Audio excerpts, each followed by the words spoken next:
Hello everyone, welcome back to fun and chill. आज मैं आपके लिए एक बेहतरीन मूवी लेकर आई हूँ जो न केवल प्रेरणादायक है बल्कि हमें हमारे देश के वीर सैनिकों की अद्वितीय वीरता और बलिदान का एहसास भी दिलाती है। इस मूवी का नाम है आमरन। यह एक बायोपिक है जो एक असली हीरो की जिंदगी पर आधारित है। इस मूवी में हमें पैट्रियोटिज्म की भरपूर झलक देखने को मिलती है। इस मूवी का संदेश बहुत शक्तिशाली है। अगर आतंकवादी अपनी बात मनवाने के लिए आत्मघाती हमले करने को तैयार है, तो वहीं दूसरी ओर भारतीय सेना भी अपने देश की सेवा करने के लिए अपनी जान की बाजी लगाने को तैयार रहती है। इस मूवी में हमें ये दिखाया गया है कि कश्मीर में आतंकवाद का दंश झेल रहे बहुत से कश्मीरी आतंकवादियों के बीच कई कश्मीरी भारतीय सेना में भी शामिल हो रहे हैं। इस विरोधाभास को बड़े ही सटीक तरीके से मूवी में दर्शाया गया है। इस मूवी में हमें यह भी दिखाया गया है कि कुछ कश्मीरी युवाओं को अपने क्षेत्र और समुदाय के लिए जो देशभक्ति दिखानी होती है, उसके लिए उन्हें ब्यूरोक्रेसी का भी सामना करना पड़ता है। कई बार तो उन्हें भारतीय सेना में भर्ती होने तक का मौका नहीं मिलता। ये मूवी उन परिस्थितियों को बहुत ही सच्चाई से पेश करती है। ये कभी भी ओवर नहीं करती, ना ही कोई घटनाएं छिपाती है। इस मूवी में दिखाया गया हर एक उदाहरण वास्तविक जीवन से प्रेरित है और हमें हमारे सैनिकों की मुश्किलों और उनकी चुनौतियों को समझने में मदद करता है। दोस्तों, अब बिना समय बर्बाद किए चलिए आज की ये मूवी की कहानी शुरू करते हैं। तो मूवी की शुरुआत होती है जब इंदु अपनी बेटी के साथ प्लेन में ट्रैवल कर रही होती है। वो खिड़की से बाहर समुद्र और आकाश को देख रही होती है और सोचती है कि जैसे समुद्र और आकाश कभी आपस में नहीं मिल सकते, वैसे ही उसका और उसके हस्बैंड मुकुंद का रिलेशन भी हमेशा दूर से दूर रहेगा। ये एक लंबी दूरी का रिलेशन है जो खत्म होने वाला नहीं है। इंदु अपने लैपटॉप पे मुकुंद की चीता कंपनी का फोटो दिखाते हुए कहती है, ये है मेरे बहादुर हस्बैंड मुकुंद। यहाँ से शुरू होती है मुकुंद की वीरता की कहानी। अब मुकुंद जो करता है वो सिर्फ एक सैनिक का काम नहीं है, बल्कि वो एक लीडर भी है और उसका लीडरशिप स्टाइल कुछ हटके है। मुकुंद अपनी टीम के साथ अपनी चीता कंपनी में मस्त होकर खेल रहा होता है। सब सोल्जर्स थोड़ा रिलैक्स होकर एंजॉय कर रहे होते हैं, लेकिन तभी अचानक उनके कैंप पर टेररिस्ट अटैक हो जाता है। अब अटैक हुआ तो हुआ, लेकिन सबका ध्यान खेल में था, तो बहुत कम लोग थे जो पहले से सतर्क थे। इस अटैक में मुकुंद को बुरी तरह से चोट लग जाती है, लेकिन जैसे ही ये खबर मिलती है सबको समझ में आ जाता है कि यह सिर्फ एक झूठी चेतावनी थी।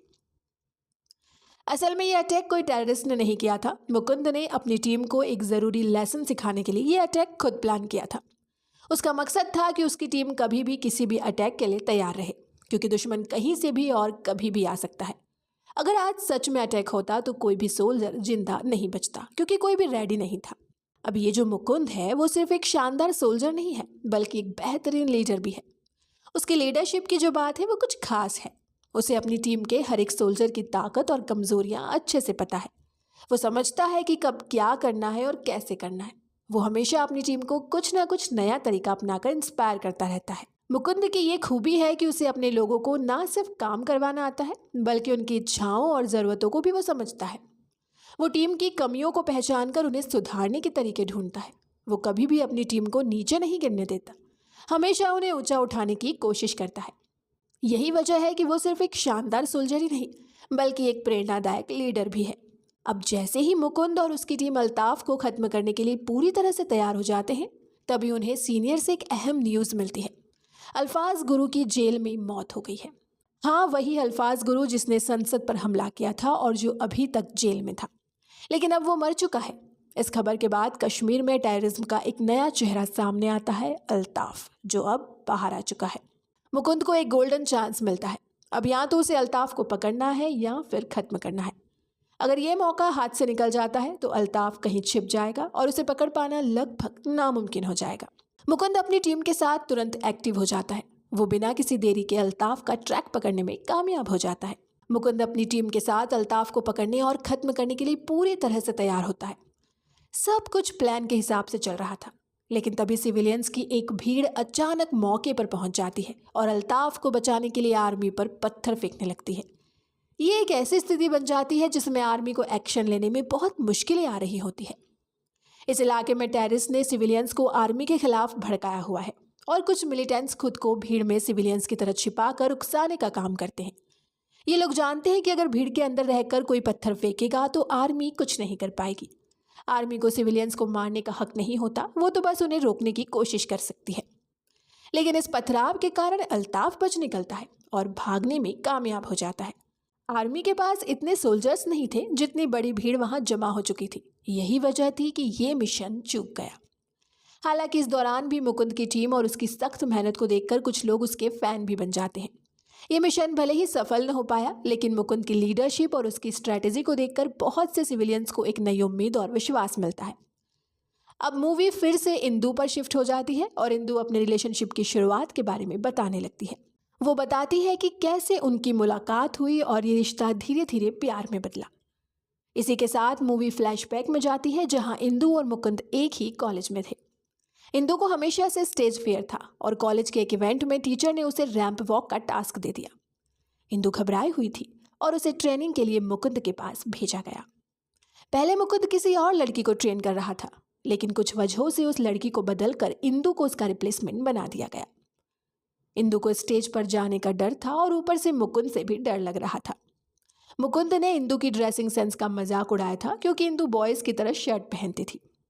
पहले तो इंदु को मुकुंद थोड़ा सख्त और बुरी तरह से चिढ़ाने वाला लड़का ही लगा, लेकिन जैसे जैसे वक्त बीतता गया मुकुंद ने इंदु को रैंप वॉक के लिए ट्रेन किया और इंदु ने उसमें प्राइज भी जीत लिया। इंदु ने अपनी जीत का पूरा क्रेडिट मुकुंद को दिया। ये देखकर मुकुंद ने इंदु से कहा कि आज वो कितनी सुंदर लग रही थी। तब इंदु को भी एहसास हुआ कि मुकुंद सिर्फ एक ट्रेनर नहीं बल्कि एक अच्छा इंसान भी है। उसके बाद इंदु को पता चला कि मुकुंद का सपना भारतीय आर्मी में शामिल होने का था। बचपन से ही मुकुंद ने ठान लिया था कि उसे आर्मी ज्वाइन करनी है। जिस उम्र में लोग अपने फ्यूचर के लिए कंफ्यूज रहते हैं, मुकुंद ने पहले ही तय कर लिया था कि उसे क्या करना है। ये बात इंदु को बहुत पसंद आई और वो उसकी और भी ज़्यादा इज्जत करने लगी। फिर इंदु ने मुकुंद से अपनी फीलिंग्स शेयर की और उसे प्रपोज कर दिया। दोनों का रिश्ता शुरू हो गया। हालांकि मुकुंद के परिवार को ये बिल्कुल भी पसंद नहीं था। उसकी माँ तो ये चाहती थी कि मुकुंद आर्मी के सिलेक्शन टेस्ट में फेल हो जाए ताकि वो आर्मी ज्वाइन न कर सके। लेकिन इंदु ने अपनी प्रेयर में मुकुंद के फेवर में प्रार्थना करना शुरू कर दिया ताकि मुकुंद आर्मी ज्वाइन कर पाए। मुकुंद का दिमाग तेज था और उसकी मेहनत ने उसे सिलेक्शन टेस्ट में पास करवा दिया। अब उसे ट्रेनिंग के लिए जाना था और फिर अलग अलग जगहों पर उसकी पोस्टिंग होती रही। यहाँ से इंदु और मुकुंद के बीच एक लंबी दूरी का रिश्ता शुरू हो गया। दोनों एक दूसरे से दूर रहने लगे, लेकिन उनका प्यार और उनका विश्वास एक दूसरे के लिए हर दिन बढ़ता गया। इंदु के दिल में मुकुंद का ख्याल हर वक्त रहता था और मुकुंद के दिल में भी इंदु के लिए खास जगह थी। यहाँ पर मूवी ने एक दिल छूने वाली और सच्चे प्यार की कहानी को दिखाया है, जिसमें दो लोग अपने सपनों को पूरा करने के लिए दूर होते हुए भी एक दूसरे के साथ रहते हैं। अब इस रिश्ते में एक और बड़ा ट्विस्ट आता है। इंदु को मुकुंद की माँ बिल्कुल भी पसंद नहीं करती थी और इसका कारण था इंदु का क्रिश्चियन होना। मुकुंद की माँ का मानना था कि एक दिन ये रिश्ते के चलते मुकुंद के जीवन में परेशानी आएगी। हालांकि मुकुंद की माँ की बातें और उनकी चिंता दोनों को इंदु और मुकुंद की मोहब्बत के आगे कोई फर्क नहीं पड़ता था। एक दिन तो इंदु को खुद उसकी सासू माँ ने कहा था कि मुकुंद की राशि में 2 शादियों का योग है। अब ये सुनकर इंदु थोड़ा चौंकी, लेकिन उसने कभी भी मुकुंद को छोड़ने का विचार नहीं किया। उसे ये राशि वगैरह की बातें बेकार लगी। इंदु का मानना था कि रिश्तों में विश्वास और प्यार होना चाहिए, ना कि कुछ अंधविश्वास। फिर उसकी सासू माँ ने इंदु को और भी डराने की कोशिश की और कहा, मुकुंद हमेशा अपनी ड्यूटी में व्यस्त रहेगा। आर्मी में कितनी मुश्किलें होती हैं, तुम्हें पता है ना। मगर इंदु इन सब बातों से घबराई नहीं। इंदु को यकीन था कि वह मुकुंद के साथ खुश रहेगी, चाहे कितनी भी मुश्किलें आए। और इस बार भी उसने ठान लिया कि वह मुकुंद के साथ ही रहेगी, चाहे परिस्थितियां कैसी भी हो। उसे तो ये भी समझ में आ गया कि वो दोनों अपनी जिंदगी एक दूसरे के साथ ही बिताएंगे। तो इंदु ने सोच लिया कि छुट्टियों के दिनों में वह मुकुंद से मिलने जाएगी, क्योंकि मुकुंद के पास हमेशा टाइम नहीं होता था। फिर एक दिन जब इंदु ने ट्रेनिंग के दौरान मुकुंद से मिलने का फैसला किया तो वह मुकुंद के पास पहुंची। हालांकि मुकुंद अपनी ट्रेनिंग के दौरान पूरी तरह से व्यस्त था, लेकिन उस दिन उसे थोड़ी राहत मिली। इंदु के कंधे पर सिर रखकर वो सो गया और कुछ पल के लिए वो दोनों अपनी मुश्किलों और दुखों को भूलकर साथ में आराम कर रहे थे। तभी आंटी भी मिलने आई और इंदु को देख उनका गुस्सा और बढ़ गया। मगर इन दोनों लव बर्ड्स को इससे कोई फर्क नहीं पड़ा। वे अपने प्यार में इतने खोए हुए थे कि किसी की भी बातों का कोई असर उन पर नहीं होता था। मुकुंद ने इंदु से कहा, तुम अपनी फैमिली से इस रिश्ते के बारे में बात कर लो, ताकि जब ट्रेनिंग खत्म हो जाए तो हमें कोई परेशानी न हो। इंदु ने हाँ किया, लेकिन उसे भी ये पता था कि उसकी फैमिली कभी नहीं मानेगी। इंदु के फादर ने साफ कह दिया था कि वे कभी भी एक सोल्जर से अपनी बेटी की शादी नहीं करेंगे। उन्होंने इंदु से कहा, तुम इस रिश्ते को खत्म कर लो, क्योंकि मुकुंद का आर्मी ज्वाइन करना हमारी संस्कृति के खिलाफ है। हालांकि इंदु ने इस बात को नकारते हुए मुकुंद से अपना रिश्ता जारी रखा। वो जानती थी कि अगर वह मुकुंद को अपनी समस्या बताएगी तो उसे और परेशान करेगी, इसीलिए उसने अपनी परेशानियों को खुद ही संभाल लिया। इंदु ने कभी भी मुकुंद को अपने घर वालों के बारे में परेशान नहीं किया, बल्कि उसे हर मुश्किल में सपोर्ट किया। मुकुंद की ट्रेनिंग के दिनों में इंदु का आना जाना बढ़ गया और दोनों एक दूसरे से मिलते रहते थे।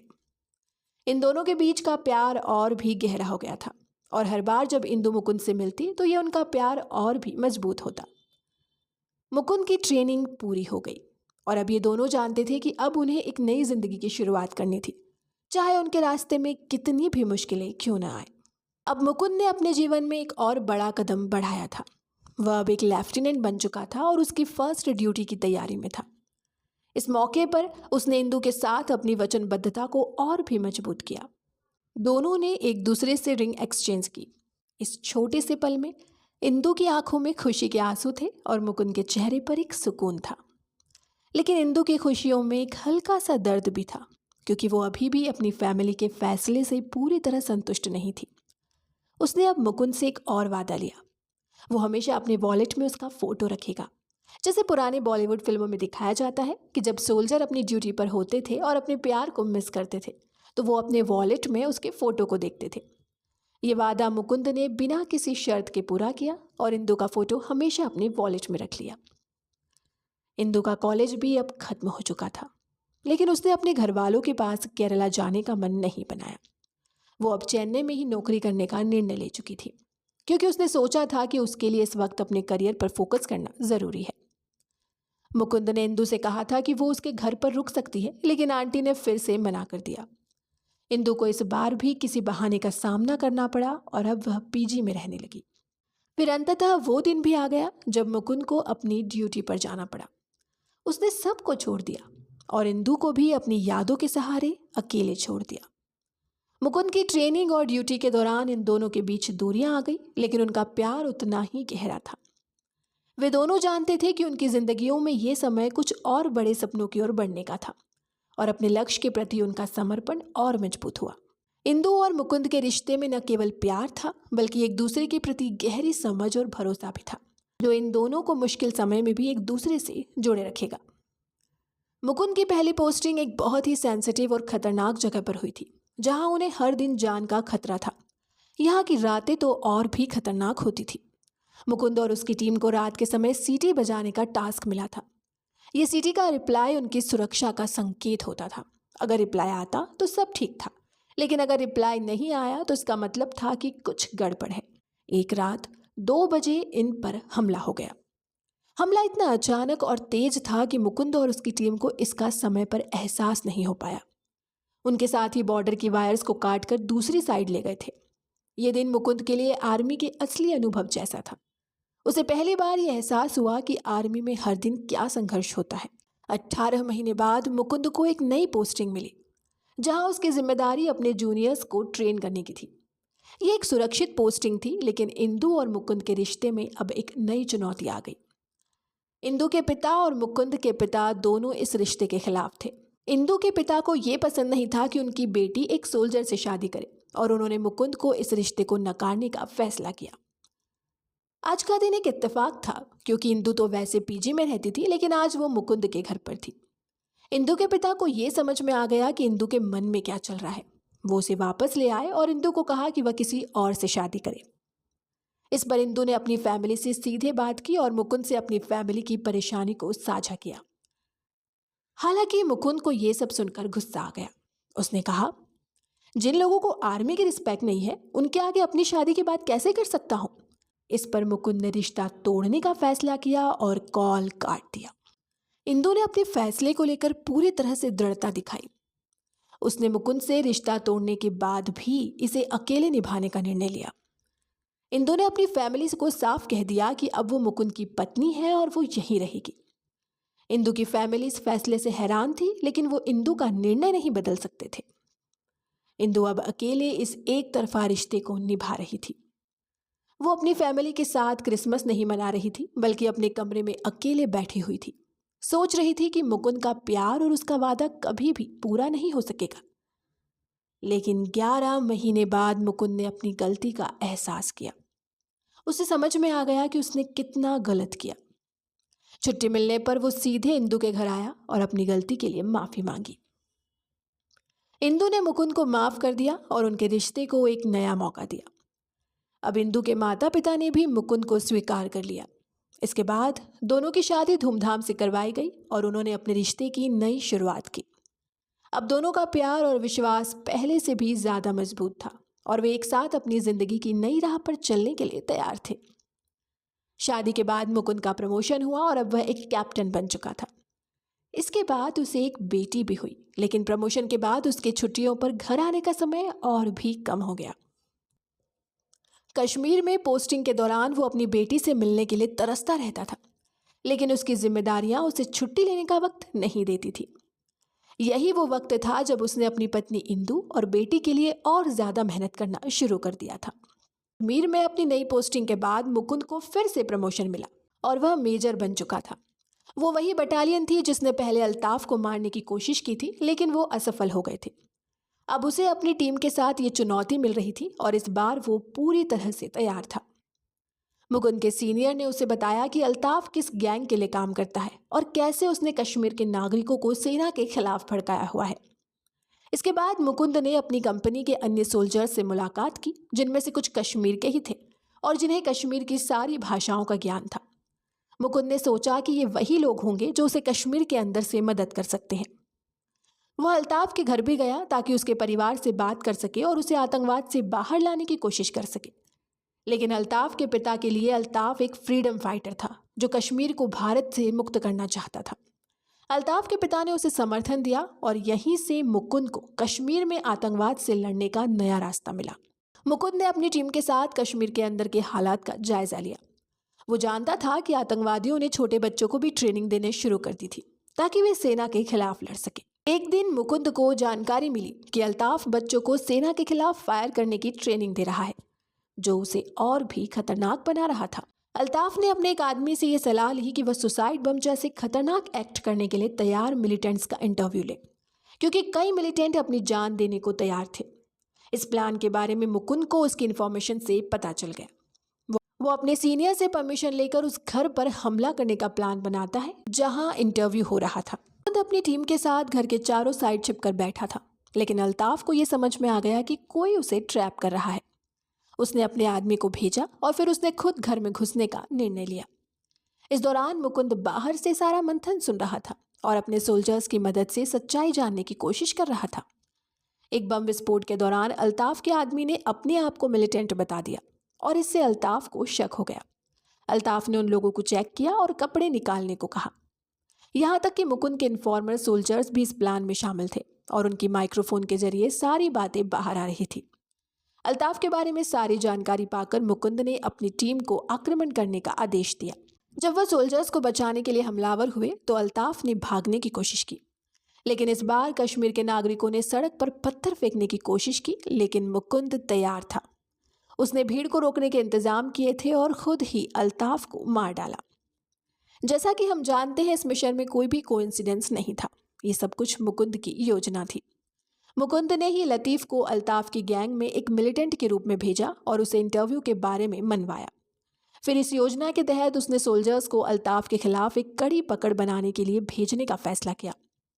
मुकुंद ने कश्मीरी बॉयज को मौका दिया जो पहले आर्मी में सिलेक्ट नहीं हो पाए थे, ताकि वे इस सीक्रेट मिशन में शामिल हो सके।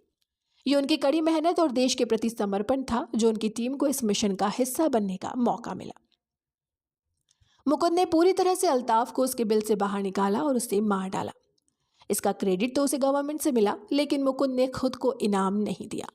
उसने इस मिशन के सफल होने का क्रेडिट अपनी टीम को दिया, क्योंकि वो जानता था कि बिना उनके सहयोग के ये सब कुछ संभव नहीं था। मुकुंद ने अपनी कंपनी के सोल्जर्स को भी रिवॉर्ड के लिए रिकमेंड किया। ये दर्शाता है कि वो हर कदम पर अपने सोल्जर्स को साथ लेकर चलता है। अल्ताफ की मौत के बाद कश्मीर में आतंकवाद का नया चेहरा आसिफ होगा।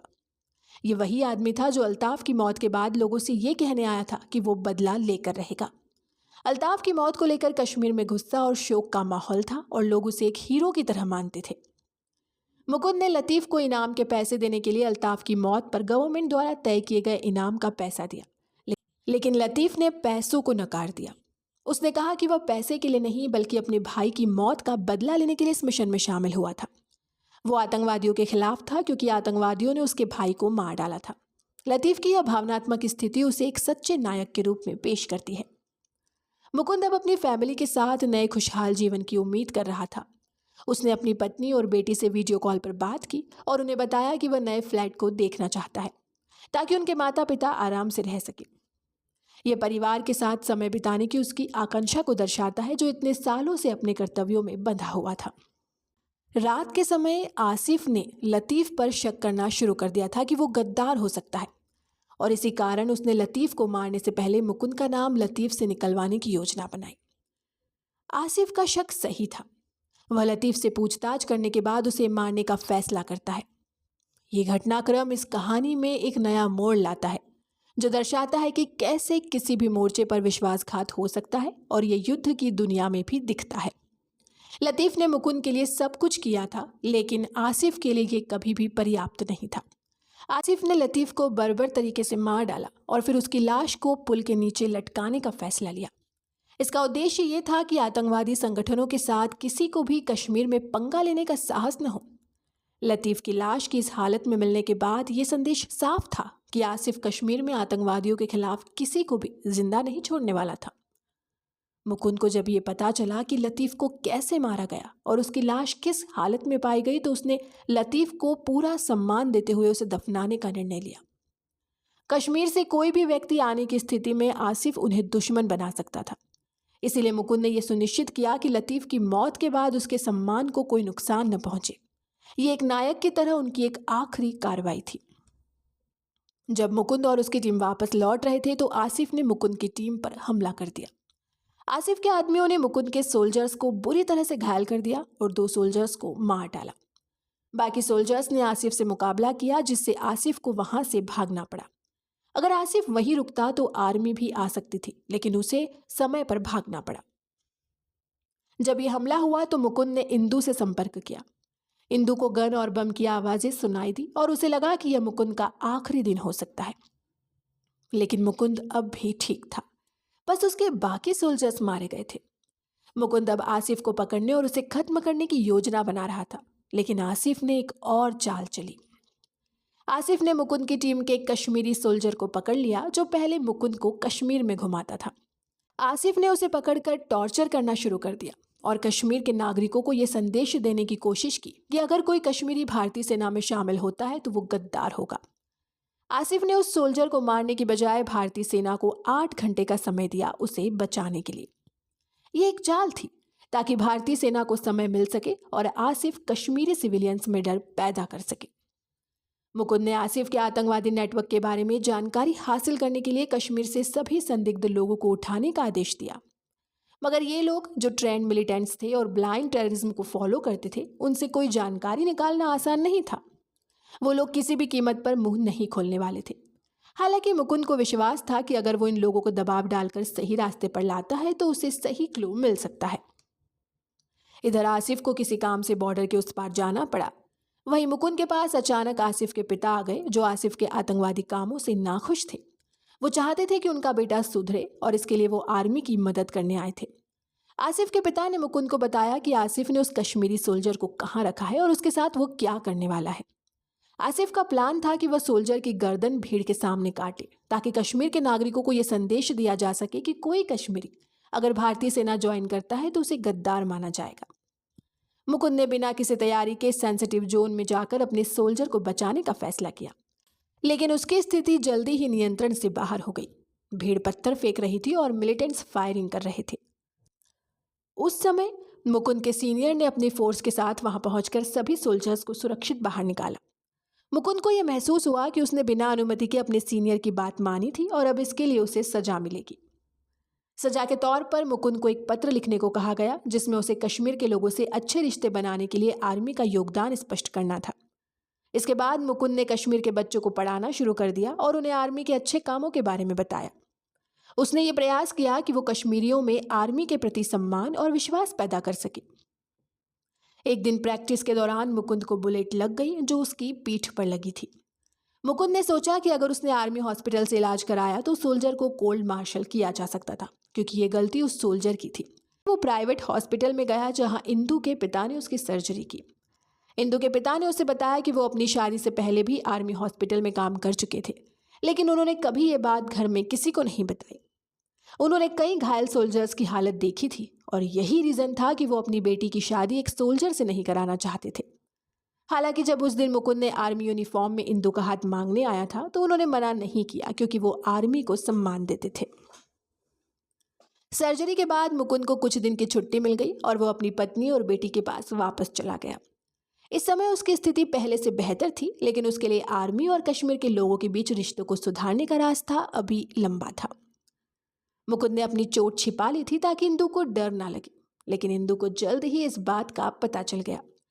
इंदु बहुत डरी हुई थी, लेकिन मुकुंद ने उससे प्रॉमिस लिया कि अगर उसे कुछ भी हो जाए तो इंदु को रोना नहीं है, बल्कि उसे गर्व महसूस करना है। इस विश्वास के साथ मुकुंद और उसका परिवार कुछ दिन खुशहाल वक्त बिताते हैं, लेकिन जैसे ही उसकी ड्यूटी फिर से शुरू होती है, मुकुंद को कश्मीर वापस लौटना पड़ता है, क्योंकि वहां आने वाले चुनाव की सुरक्षा सुनिश्चित करनी थी। कश्मीर में चुनाव होने वाले थे और आतंकी इन चुनावों को रोकने के लिए किसी भी हद तक जा सकते थे। मुकुंद को यह जिम्मेदारी दी गई थी कि वो सुनिश्चित करे कि चुनाव शांतिपूर्वक हो। उसने सुरक्षा इंतजाम अच्छे से कर दिए थे और चुनाव प्रक्रिया सही तरीके से चल रही थी। लेकिन तब अचानक आसिफ ने एक बड़े हमले की योजना बनाई। उसने एक वोटिंग बस पर बम से हमला किया, जिससे सिक्योरिटी को जिंदा जला दिया और कई निर्दोष जानें चली गई। इस हमले ने मुकुंद को कड़ी चुनौती दी, क्योंकि वो चुनाव तो सुनिश्चित करा सका, लेकिन वोट्स की सुरक्षा नहीं कर पाया। अब मुकुंद का लक्ष्य था आसिफ को ढूंढकर खत्म करना। उसे ये पता चला कि आसिफ एक बिल्डिंग में छिपा हुआ था और उसने कई हॉस्टेजेस बना रखे थे। मुकुंद ने फोर्स के साथ बिल्डिंग का घेराव किया, लेकिन आसिफ ने धमकी दी कि अगर कोई भी सोल्जर अंदर गया तो वो पूरी बिल्डिंग को उड़ा देगा। इस खतरे को नजरअंदाज करते हुए मुकुंद ने अपनी जान दांव पर लगाई और अकेले बिल्डिंग के अंदर घुसने का फैसला किया, ताकि जितने भी हॉस्टेजेस हैं उन्हें बचाया जा सके। मुकुंद के साथ एक और सोल्जर था, जिसने भी अपनी जान की परवाह नहीं की और हॉस्टेजेस को बचाने के लिए अंदर जाने की हिम्मत दिखाई। दोनों ने मिलकर उन सभी को बचा लिया, लेकिन मुकुंद का साथी शहीद हो गया। उन्होंने फिर आसिफ से मुकाबला किया और उसे मार दिया, साथ ही बिल्डिंग में ब्लास्ट होने से भी रोका। लेकिन जब वह बाहर निकलकर बाकी सोल्जर्स को ये अच्छी खबर देने जा रहा था तो वह गोलियों से घायल हो गया और उसकी मौत हो गई। इस साहसिक और बलिदान पूर्ण कार्य के लिए मुकुंद को सरकार ने अशोक चक्र से सम्मानित किया। वहीं इंदु ने मुकुंद की वीरता को गर्व के साथ स्वीकार किया और उसे सम्मान देने के लिए प्लेन से दिल्ली जाने के लिए तैयार हो गई।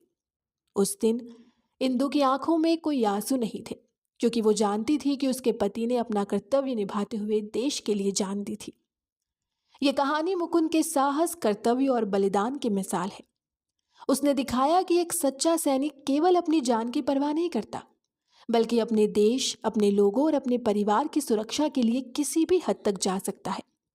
उसकी ये वीरता न केवल कश्मीर की जनता के लिए प्रेरणा है, बल्कि देश के हर नागरिक के लिए एक मिसाल है कि धर्म, देश और कर्तव्य के प्रति समर्पण सबसे ऊपर है। तो दोस्तों, उम्मीद है हमारी आज की ये कहानी आपको पसंद आई हो। वीडियो पसंद आए तो इसे लाइक और शेयर करें और चैनल को सब्सक्राइब करना ना भूलें। मिलते हैं आपसे एक नए इंटरेस्टिंग वीडियो के साथ। Till then, good bye.